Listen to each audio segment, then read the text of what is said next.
పరిశీలించవద్దు. చూడండి, మన కడుపును పుట్టిన బిడ్డ బాగా చదివించుకునే సమయంలో సంవత్సరం 70,000 రూపాయలు కట్టవలసి వచ్చినప్పుడు ఎక్కడో కూడా బాధతో కట్టం కానీ, సంతోషంగా నా బిడ్డ చదివించుకుంటే భవిష్యత్తులో గొప్పవాడిగా మారుతాడు అనే ఆనందంతో ప్రతి సంవత్సరం 70,000 రూపాయలు సంతోషంగా కడతాం. కట్టుకున్న భార్య అనారోగ్యంతో ఉంటే తనను చూపించే ప్రక్రియలో ఎక్కడా బాధపడం కానీ, సంతోషంగా హాస్పిటల్ డబ్బులు ఖర్చు పెట్టి భార్య బాగుంటే చాలు అని ఆనందపడుతూ ఉంటాం. ఈ రీతిగా నాది అనుకున్న ప్రతి దాంట్లో ఖర్చు పెట్టేటప్పుడు ఎక్కడ కూడా మన మనస్సులో బాధ రాదు. ఎక్కడ కూడా అయ్యో ఎందుకు ఇలా ఖర్చు అయిందని ఆలోచన రాకుండా, నా అనుకునే వ్యక్తులు బాగుండడం కోసం, నా బిడ్డల మంచి భవిష్యత్తు ఉండాలి అనుకున్న ప్రతి ఒక్కరూ కూడా డబ్బులు ఖర్చు పెట్టే సమయంలో ఎక్కడ కూడా మనస్సులో ఇంత బాధ కూడా మనకు రాదు. దేవుడి స్తోత్రం. కానీ దేవుడికి ఇవ్వాలి అనుకున్న సమయంలో బాధ కలుగుతూ ఉంటుంది. దేవుడికి ఈ పనికి వాడాలి అనుకుంటే బాధ కలుగుతూ ఉంటుంది. ఈ వస్తువుకి దేవుడికి ఇవ్వాలి అనుకుంటే బాధ. కారణం, పేగు పంచుకున్న బిడ్డగా నువ్వు నమ్మావు కనుక ఆ పేగు పంచుకున్న బిడ్డ విషయంలో ఖర్చు పెట్టినప్పుడు నిజమైన ప్రేమను కలిగి ఉన్నావు కనుక ఖర్చు గురించి నువ్వు ఆలోచించక సంతోషం ఖర్చు పెడతావు. తాళి కట్టిన భార్యగా నువ్వు ఉన్నావు కనుక, సొంత మనిషిగా నువ్వు అంగీకరించి ఉన్నావు కనుక ఆ విషయంలో ఖర్చును బాధపడవు. దేవుడిలో కడగబల ప్రతి మనిషి కూడా భార్య కంటే బిడ్డల కంటే అధికముగా ప్రేమించి సహాయం చేసినప్పుడు కూడా ఒకసారి హల్లెలూయా. గల్తీయులకు రాసిన పత్రిక 6వ అధ్యాయము 6వ వాక్యం ఒక్కసారి మనం ధ్యానం చేసుకుందాం. మనుషులను సంతోషపెట్టువారు చేయనట్టు. గల్తీయులకు రాసిన 172వ పేజీ. వాక్యోపదేశం పొందువాడు ఉపదేశించువానికి మంచి పదార్థం అన్నిటిలో భాగమియ్యవలెను. చాలు. దేవుడి స్తోత్రం. వాక్య ఉపదేశము పొందువాడు అనగా మీరు దేవుడి వాక్యాన్ని పొందుతున్నారు పరిశుద్ధాత్మ దేవుడి ద్వారా. ఉపదేశించు అనగా దేవుడికి ఉపదేశం పొందుకుంటున్న మీరు ఉపదేశిస్తున్న దేవుడికి మంచి పదార్థం అన్నిటిలో భాగమియ్యవలెను. దేవుడి స్తోత్రం. హల్లెలూయా. ఈరోజు ఈ వాక్యాన్ని బాగా మనం పరిశీలిస్తూ ఉంటే, దేవుల్లో కడగబడి ప్రతి వారం కూడా దేవుడి వాక్యాన్ని వినే స్థాయిలో కూర్చున్న మీరు పరిశుద్ధాత్మ దేవుడు మీకు వాక్యం బోధిస్తూ ఉండగా, ఆ వాక్యం మీ హృదయంలో వ్యక్తపడుతూ ఉండగా ప్రతి మంచి పదార్థములో దేవుడికి మనం ఇవ్వాలంట భాగమియ్యవలెను. దేవుడి స్తోత్రం. ఈనాడు ఎంతో మంది జీవితాలు వారి సొంత కుటుంబాన్ని ఖర్చు పెట్టుకున్నప్పుడు ఏమాత్రం వారి జీవితంలో బాధ కలగదు. కడుపును పుట్టిన బిడ్డ ఖర్చు పెట్టి లక్షలు ఖర్చు పెడుతున్న ఎక్కడ బాధపడరు. కానీ దేవుళ్ళు కడగబడి, దేవుడు రక్షించబడి, దేవుడికి బిడ్డగా మారిన మనుషులు కూడా దేవుడికి ఇవ్వాలి అన్నా, దేవుడి పనుల్లో ఖర్చు పెట్టాలన్నా హృదయాలు చాలా బాధపడుతాయి. కారణం, నీ ప్రేమ నిజమైంది కాదు దేవుడి పట్ల. తప్పకూడదు. ఒక్కసారి హల్లెలూయా. నీ కూతురు నువ్వు ప్రేమించే వ్యక్తిగా లేకపోతే ఖర్చు పెట్టు బాధపడతావే.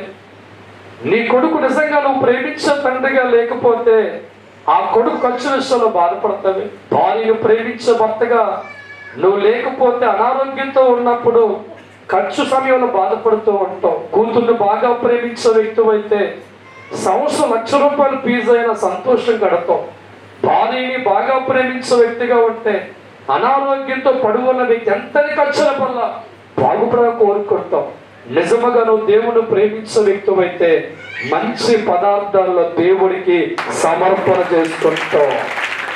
హల్లెలూయా. ఈరోజు దేవుళ్ళ కడగబడ్డ దేవుడికి ఇవ్వడంలో చాలా మంది చెయ్యిలో పురస్ చేసుకుంటుంది. ఎందుకంటే వారికి అవగాహన లేక. వాక్యం విన్న ప్రతి మనిషి కూడా వాక్యం బోధించే దేవుడికి మంచి పదార్థాలు అయితే మంచి, చాలా మంది లోకంలో వారికి పనికిరాని బెజ్జాలతో ఉన్న నోటు దేవుడు మందులు వేస్తుంటారు. సగం సిరిగిపోయిన కాగితాన్ని దేవుడు మందులు వేస్తూ ఉంటారు. రూపాయల బిళ్ళ బయట మనకు పడకపోతే దాన్ని తెచ్చి వేస్తాం. అంటే మంచి పండు దేవుడు నీకు ఇస్తున్నాడు, మంచి జీవితం దేవుడు నీకు ఇస్తున్నాడు, మంచి ఆరోగ్యం దేవుడు నీకు ఇస్తున్నాడు, మంచి పంట దేవుడు నీకు ఇస్తున్నాడు.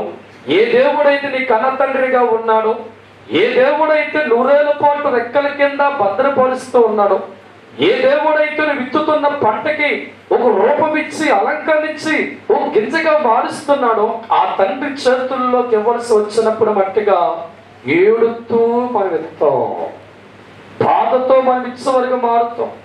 ఒకవేళ ఇవ్వాల్సి వస్తే దైవసనమ మూల వెతుక్కుంటూ ఆదివారం మందిరం కొత్త ఎక్కడే 2 రూపాయలు ఉందంటవా. కానీ ఒక బంధువులు పరుషులకు వెళ్తున్నప్పుడు నీ పరసలో ఉన్న 5,000కైతే నీకు ఎంత, ఎందుకంటే సిగ్గు. ఈ 100 ఎత్తి ఎక్కడ చూస్తారో ఏమో. కానీ జీవం కలిగిన దేవుడు మందిరములో మంచి వాటిని, దేవుడికి ఇవ్వాల్సిన వాటిని వాక్యమునే నీవు పరిశుద్ధాత్మ వాక్యానికి బోధిస్తున్న ఆ మందిరముల మట్టిగా మన దేవుడికి అనేక కార్యక్రమాల్లో మనం ఇవ్వాల్సిన సందర్భాల మట్టిగా మనం చాలా బాధపడతామండి.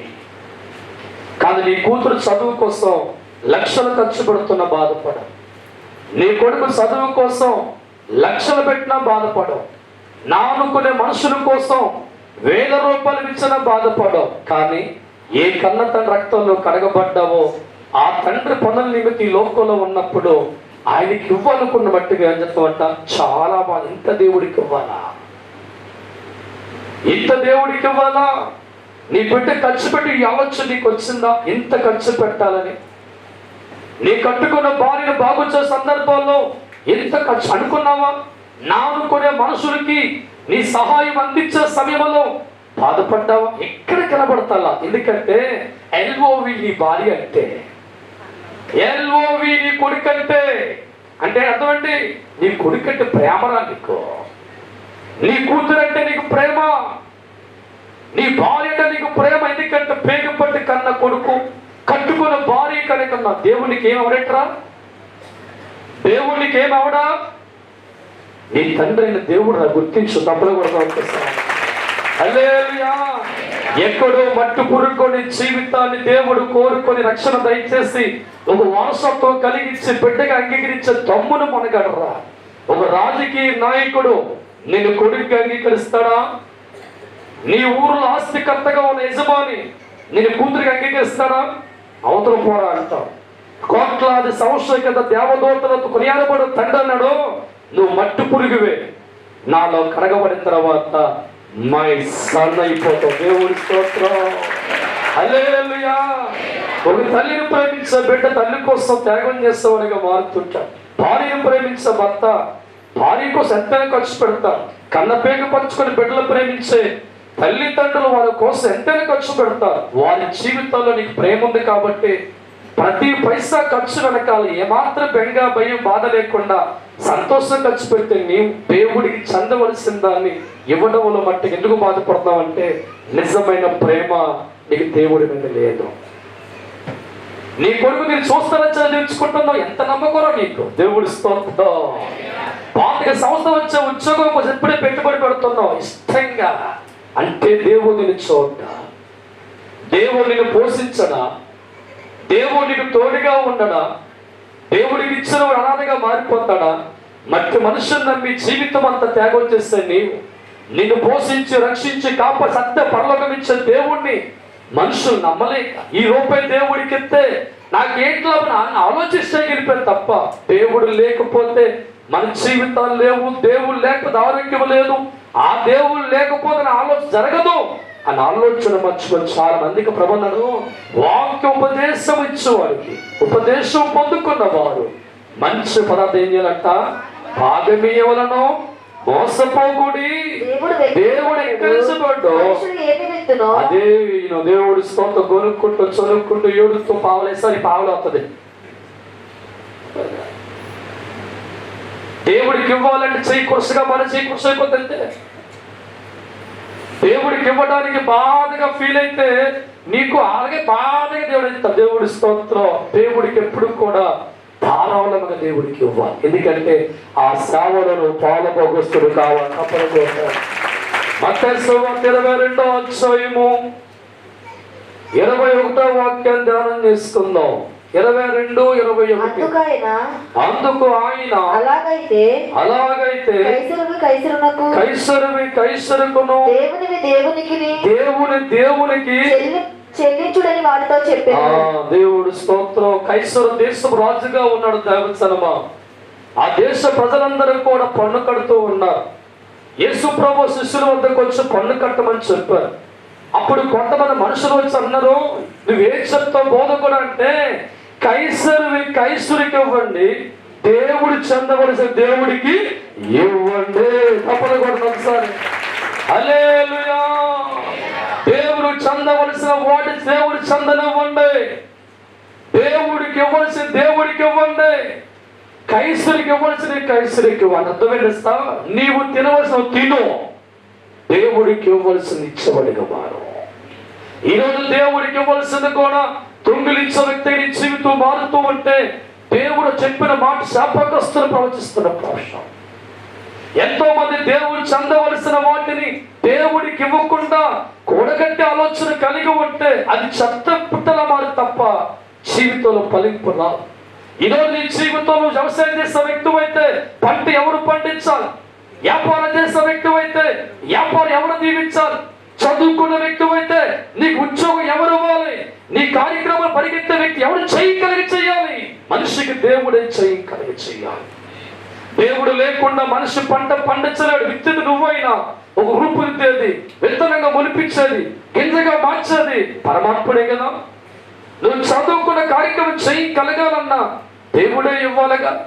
అంటే ప్రతి కార్యక్రమంలో కూడా దేవుడు కష్టం ఉంటుంది, ప్రతి ఏర్పాట్లో కూడా దేవుడు ప్రమేయం ఉంటుంది. అంటే మనిషి అనుకున్న దాంట్లో జయించేవాడుగా మారాలంటే ఆ మనిషి జీవితంలో దేవుడు తోడుగా ఉండి ఫలింప చేస్తే తప్ప పండ. దేవుడి స్తోత్రం.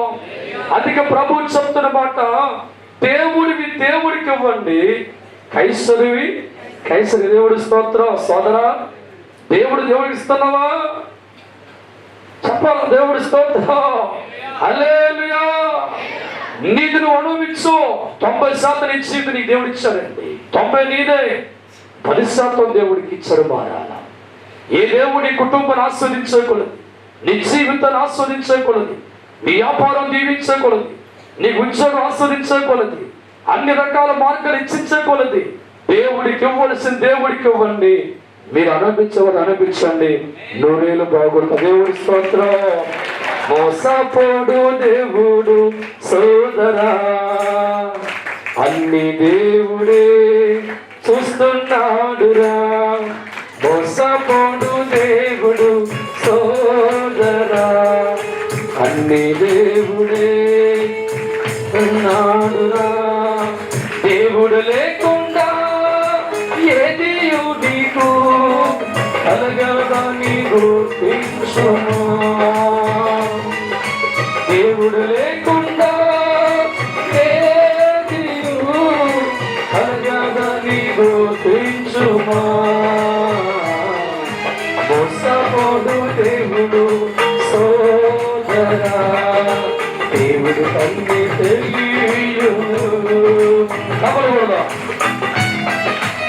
ఒకప్పుడు నీ వ్యాపారం లేదు, దేవుడు ఇచ్చాడు. ఒకప్పుడు ఆరోగ్యం లేదు, దేవుడు ఇచ్చాడు.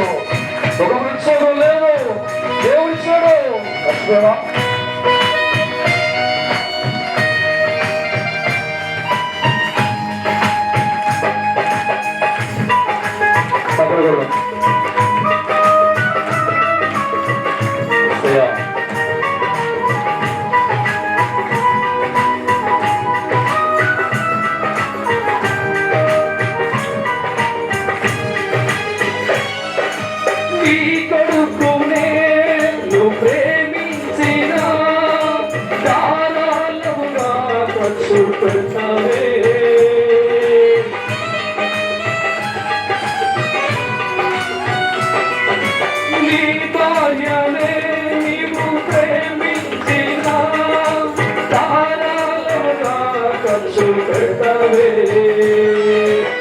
ఎంత ఖర్చైనా వెనకాడవు, గుండెల్లో బాధనే కలిగి ఉండవు.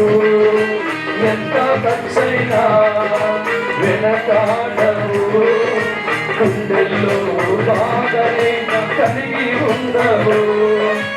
ఏ దేవుడు నిన్ను కన్నాడో, ఏ దేవుడు నీకు తండ్రి ఉన్నాడో, ఏ దేవుడు నిన్ను కన్నాడో, ఏ దేవుడు తండ్రిగా ఉన్నాడో, దేవుడి చిత్తము జరగడానికి కోరిన దేవుడి హర్షవా, దేవుడి చిత్తము జరగడానికి కోరిన దేవుడి హర్షవా.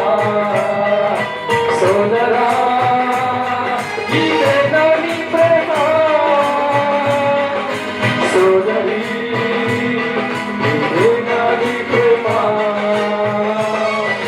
సోదరా ఇదే నీ ప్రేమ, సోదరి ఇదే నీ ప్రేమ. హల్లెలూయా. నమ్మిన తప్పులు కొడదాం. హల్లెలూయా, హల్లెలూయా. ఈరోజు మన జీవితంలో మనకున్న తండ్రి ప్రేమ మనకు అర్థమైతే ధారాళం ఖర్చు పెడతాం. దేవుడి స్తోత్రం. ఇదిగో దేవుడి కోసం మందిరి కట్ట పరిగెడుతున్నా అనుకున్న నా బిడ్డలు లేకపోయిన పర్లా ఫాస్ట్ దేవుడు మందిరం కట్టాలి. హల్లెలూయా, హల్లెలూయా. ఎందుకో తెలుసా? దేవుడికి ఇచ్చే వాళ్ళ జీవితాలు ప్రాథమికలు దేవుడు వచ్చాడురా. ఎందుకంటే ఈ రోజు నీ ప్రేమ దేవుడి మీద ఉన్న వ్యక్తిగా దేవుడు కనపడాలా. ఆయన అంటున్నాడు, దేవుడికి ఇవ్వండి, కైసరికి ఇవ్వండి. దేవుడి స్తోత్రం. దేవుడు చెందవలసిన కోరి జీవితంలో కూడగట్టనుకుంటే ఎప్పటికీ కూడగట్టు. ఏదో ఒక రోగం వెంటాడుతూనే ఉంటది, ఏదో ఒక జబ్బు వెంటాడుతూనే ఉంటది. ₹1,00,000 దాంతో మెల్ల గొలుసు కోసం దేవుడికి ఇవ్వాల్సినవి ఆ రోజు మెరవపుచ్చా. దేవుడి స్తోత్రం. హల్లెలూయా. దేవుడు చెందవలసిన కూడా సొంత ఖర్చులకు వాడుకునే వాళ్ళ జీవితాలుగా ఉంటే దేవుడి జీవితం ఎలా దేవుడికి సాయం చేస్తా? ఈరోజు దేవుడు వాక్యం అంటుంది, దేవుడికి ఇచ్చేది అనుభవించు, దేవుడికి ఇవ్వాల్సిన దేవుడికి ఇవ్వు. అప్పుడే మన జీవితాల్లో దేవుని బట్టి ఆస్వాదించబడతాయి. క్రీస్తు రక్తంలో కడగబడిన బిడ్డగా ఉన్నావు కనుక, దేవుడికి బిడ్డగా మార్చబడ్డావు కనుక, ఎక్కడ ఉన్న దేవుడికి వారసుడు హక్కు దేవుడికి ఇచ్చాడు కనుక, ఆయన పని భూమి మీద జరగాలి కనుక ఆయన అడుగుతున్న మాట దేవుడికి ఇవ్వండి, కైసరికి ఇవ్వండి. దేవుడి స్తోత్రం. అప్పుడే మన జీవితాలు దేవుని బట్టి ఆస్వాదించబడతాయి, మన కుటుంబం దీవించబడుతుంది. ఈనాడు చాలా మంది జీవితాలు దేవుళ్ళు కడగబడ్డా, దేవుడి వాక్యం పరిపూర్ణ తెలిసిన డబ్బు పిచ్చి పట్టిన వారిగా మారి అన్ని వీటిలో దానా ఖర్చు పెడతారు. కానీ దేవుడి సేవలో, దేవుడి కార్యక్రమాల్లో, దేవుడి పనులో గుప్పులు పడ్డ మట్టిగా వాళ్ళ జీవితాలు అంటారు ఎంత దేవుడికి ఇవ్వాలా. దేవుడి స్తోత్రం. ఒక ఆయన ప్రారంభ జీవితంలో చిన్నగా కూలి పని చేసుకుంటా. ఆ రోజు కూలి పని ₹2. ఎంత? ₹2. ఆ రోజు పనికి వెళ్ళేవాడిగా ఉంటే ₹2 వచ్చాయి. ఈ ₹2 వచ్చిన వ్యక్తి దేవుడిని నమ్ముకోవడం ప్రారంభించాం. ఆ వాక్యం పాస్టర్ గా చెప్పారు, నాన్న ప్రతి దాంట్లో 10వ భాగం దేవుడికి ఇవ్వరా అంటే వాళ్ళ జీతం ఎంత రోజుకి? ₹2. అంతే ఇవ్వాలి, 20 పైసలా. దేవుడి స్తోత్రం.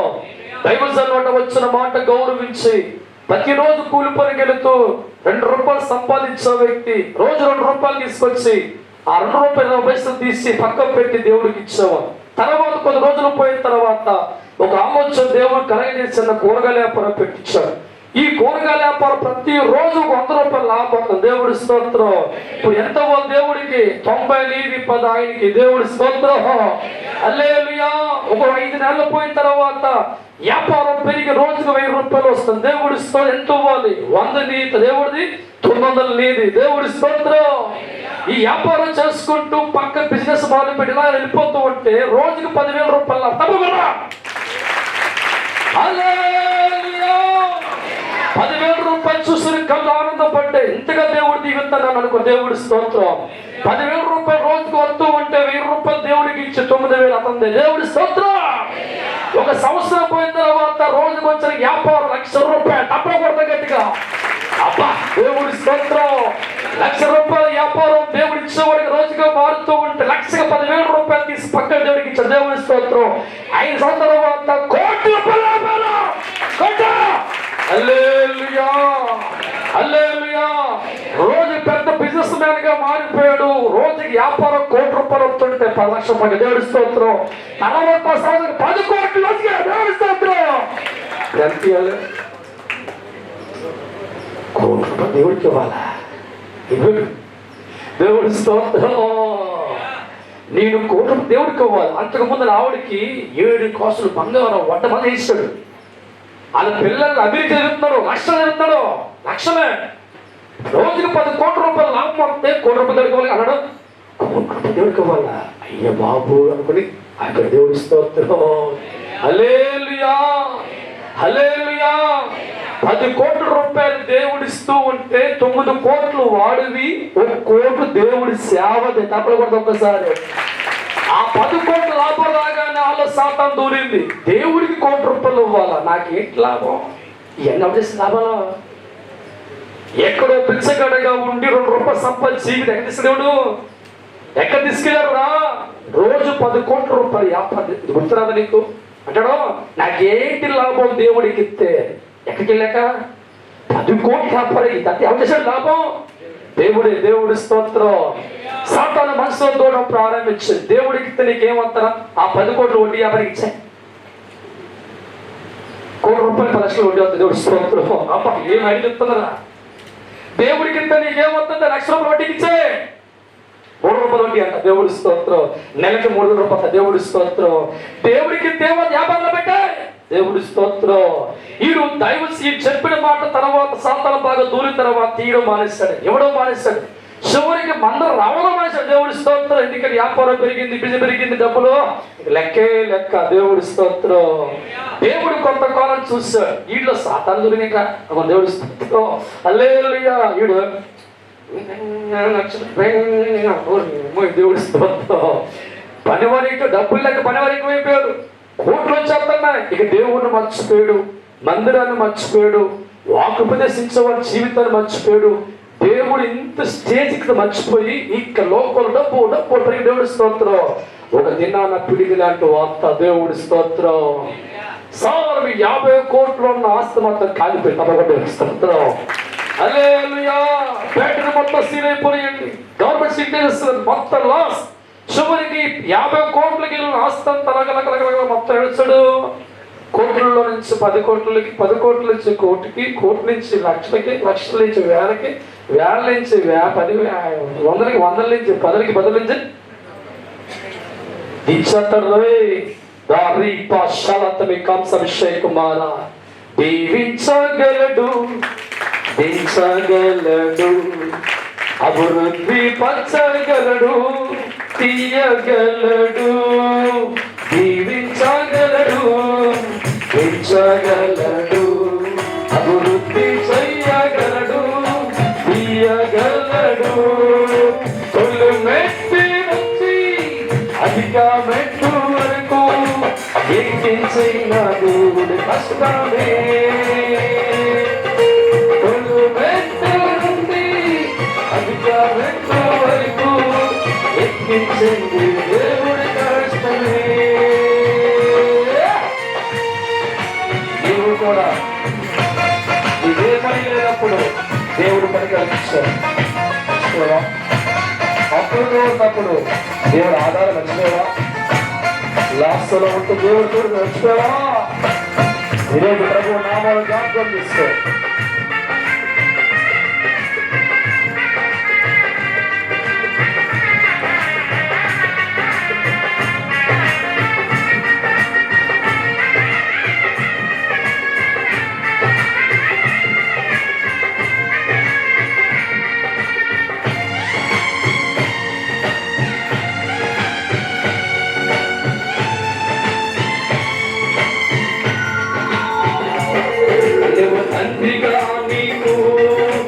ఆలోచన నీ కొడుకుని భుజములు కాయమంటావి.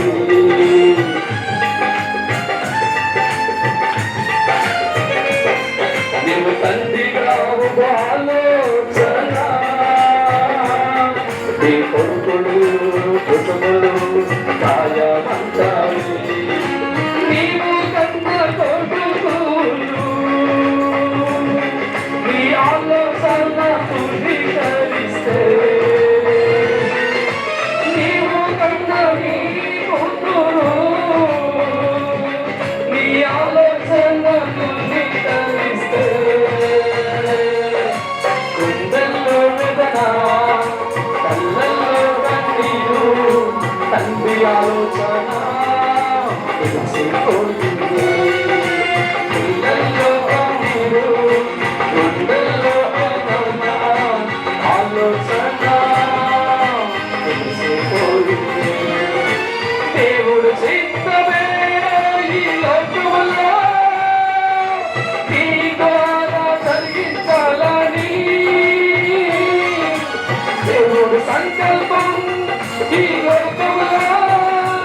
అంతని ఇచ్చాడోయమ్మా ఈ ఫలము.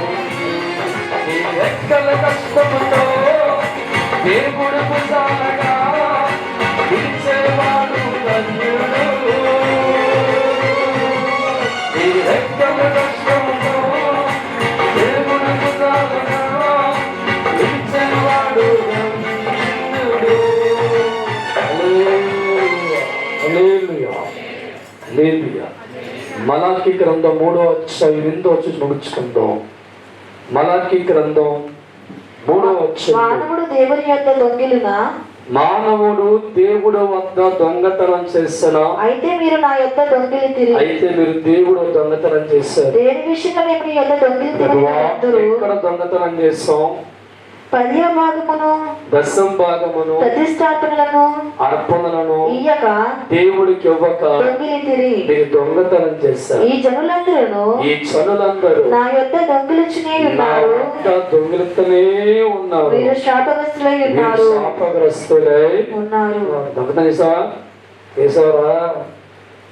ఈ మాట సాక్షాత్ చెప్తున్నాడు దేవుడు. ఇంతకాలం దేవుడికి ఇవ్వాల్సినంత దొంగిలిచ్చి ఉన్నాం, హాస్పిటల్ పాలైపోతున్నాం. ఈ ఉదయం ప్రభు చెప్తున్న మాట, దేవుడు వద్ద మానవుడు దొంగిలించిన? అవును, దొంగిలించారు. వాయ్?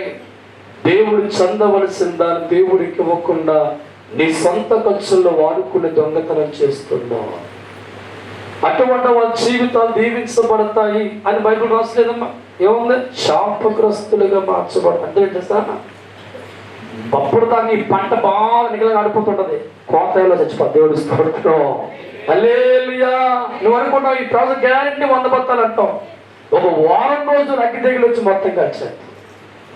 అప్పుడు దాకా నీ బీరువాలో ₹1,00,000 నిగలగా ఆడుతుంటా, సడన్ గా ఏదో బలహీనత వస్తుంది, వెళ్ళిపోతుంది అక్షర. అంటే మన కళ్ళల్లో కళ్ళు కనబడుతూ ఉంటే అనిపించేస్తే మనకు ఉన్నదండి. కళ్ళ ముందు డబ్బు కనబడుతుంది, పంట కనబడదు, వ్యాపారం కనబడదు, కానీ అందుకునే లోపు అది అందకపోతుందండి. అందుకునే లోపు నీకు ఆశ ఉంటుంది, అందుకు అనుకుంటావు, కానీ అందరూ ఎందుకంటే శాపం. దేవుడు చెందవలసిన దాన్ని మనిషి దొంగిలించేవాడుగా మారుతున్నప్పుడు అటువంటి వారి జీవితాల్లో దేవుడు పలుకుతున్న మాట, దేవుడు వద్ద నువ్వు చెందవలసిన దాన్ని దేవుడికి ఇవ్వక దొంగిలించి ఉన్నావు కనుక శాపగ్రస్తులుగా మీరు ఉన్నారు అంటున్నాడు పరిశుద్ధాత్మ దేవుడు. నీకు 90% దేవుడు సాధన, నీకు దేవుడు స్తోత్రం. నీకు ఎంత ఇచ్చాడు దేవుడు? ఎంత ఇచ్చాడు? 90% నువ్వు అనిపించు. 1% నా మందిరంలో ఉండేటప్పుడు కొట్టండి. ఈ మానవుడు అంతశ కలిగిన వాడిని అధీనం కావాలా? దేవుడు స్తోత్రం. హల్లెలూయా. 9 ఎక్కువ 1 ఎక్కువ చెప్పాలి. 9 ఎక్కువ.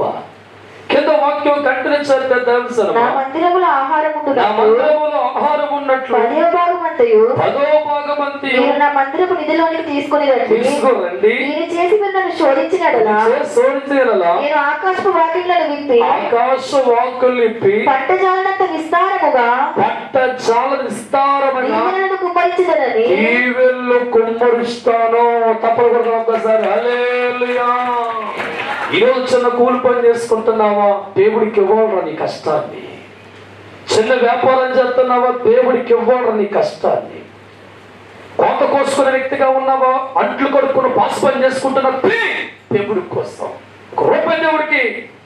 దేవుడి పనిలో వారు ప్రబట్టడం విస్తారమైన గుంపులు నింపేట. దేవుడి స్తోత్రం. హల్లెలూయా. నువ్వు కూలి పనిచేస్తున్న వ్యక్తివైనా, పాసు పనిచేస్తున్న వ్యక్తివైనా, నెలచెత్తగడవైనా, ఏ స్థితిలో పనిచేస్తున్న వ్యక్తివైనా, దేవుని బట్టి విశ్వసించి దేవుని ప్రేమించే వ్యక్తివైతే దేవుడు చంద్ర దేవుడికి ఇచ్చి కన్నీటితో ప్రార్థన చేయి.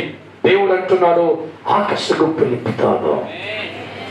నా కృప మీకు దయచేసి, నా కనికరము దయచేసి, నా మేలుతో మిమ్మల్ని నింపి దేవునికరంగా మార్చి, కుబేరులుగా మార్చి, రాజులుగా మారుస్తాను అంటున్నాడు దేవుడు. దేవుడి స్తోత్రం. అది పెద్ద అప్పుడు కూడా దేవుడి స్తోత్రం నాకు కావాలండి. దేవుడి స్తోత్రం. దాన్ని మేము కూడా దశభాగం తీస్తూ ఉంటాం. సావుకులుగా మీరు ఇచ్చేవన్నీ కూడా ప్రతి ఎవరు ఏ రూపాయి ఇచ్చినా దశభాగం తీసి డిబ్బీలు వేస్తాం. సంవత్సరం ఒక్కసారి ఎంతైనా పక్క తీసి దేవుడి కార్యక్రమాలు వాడుతూ ఉంటాం. ఒక రోజు దశభాగం ఇంచుమించు 6 నెలల నుంచి దశభాగం తీస్తూ ఉన్నా. ఎవరు 100 ఇచ్చినా, 50 ఇచ్చినా ఆ దశమ డబ్బాలు వేసి ఒక రోజు పైసా ఇంట్లో లేదు దయవచ్చానమ్మా, కనీసం పైసా కూడా లేదు.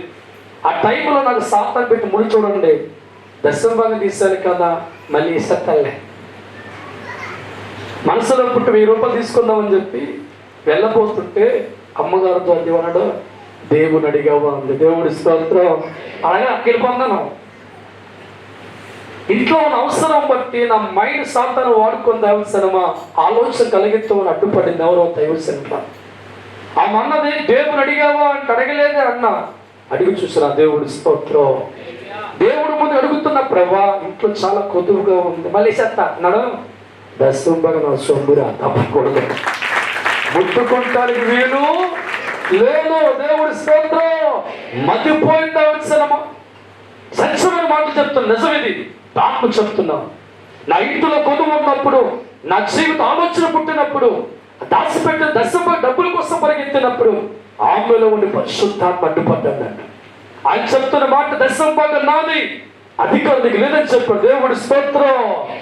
వెంటనే మొప్పుడిపోయి క్షమాపణ కోరుకున్నాం. దేవా ఇంటిలో అవసరమైన డబ్బులు వాడా చూసాను, దాన్ని క్షమించని చెప్పి దేవుడు ప్రార్థన చేసుకున్నాం. చూద్దాలనుకున్నాం. ఆ సాయంత్రం వ్యక్తించారు దంపతులు. దేవుడి స్తోత్రం. అయ్యా అన్నారు. దేవుడు ఎవరు బాబు అన్నాను. ఒకప్పుడు ప్రార్థన చేస్తారు. మా ఆవిడకి 3 స్లాబ్ లోన్ వచ్చింది, 7 కాసులు గొలుచుకోండి, ప్రార్థన చెయ్యండి. దేవుడి స్తోత్రం. నా చేతుల్లో పెట్టి ప్రార్థన చేయించుకున్నారు. తిరిగి ఆవిడ నెలలో వేసుకుంది, కానుక ఎక్కారు. చూసారు ఎంత చూస్తారు, 20 రూపాయలు చూసారు. డబ్బులు 3500 కొట్టు. ఒక 1000 రూపాయలు తీసుకుని నెలగడుపుకోకు. నా జీవితంలో పరిశుద్ధాత్మ ప్రేరేపణ అడ్డుపడుతున్నప్పుడు దేవుడు చెందవలసిన దేవుడికి ఇచ్చిన తర్వాత, దేవుడు ముందుకెళ్ళి ప్రార్థించిన ఉన్నామలే తండ్రి అనుకున్న తర్వాత దేవుడు నడిపించాడండి. 1000 రూపాయలు ఆశిస్తే దైవజనమా 3500 రూపాయలు దేవుడు నాకు ఇచ్చి నెల అంతా ఇస్తుంది. దేవుడి స్తోత్రం. హల్లెలూయా. అందుకే బైబిల్ అంటుంది, దేవుడు చెందవలసిన దేవుడికి ఇవ్వండి, మీకు చెందిని అనుభవించండి, మీ పంట ఫలిస్తుంది, మీ పాలు ఫలిస్తుంది, మీరు ఆరోగ్యంతో ఉంటారు, మీ బిడ్డలు మంచి పొజిషన్లో ఉంటారు, ఒకరికి మీ చేయి చాపరు కానీ అన్ని విధాలుగా దీవించబడతారు. అట్టి దేవుళ్ళు మీరు ఉంటుందంట. రైతు ప్రార్థన చేసుకుందాం. దయచేసి బాప్తిస్మం తీసుకున్న బిడ్డలందరూ కూడా లోపల మందిరంలో మోకరి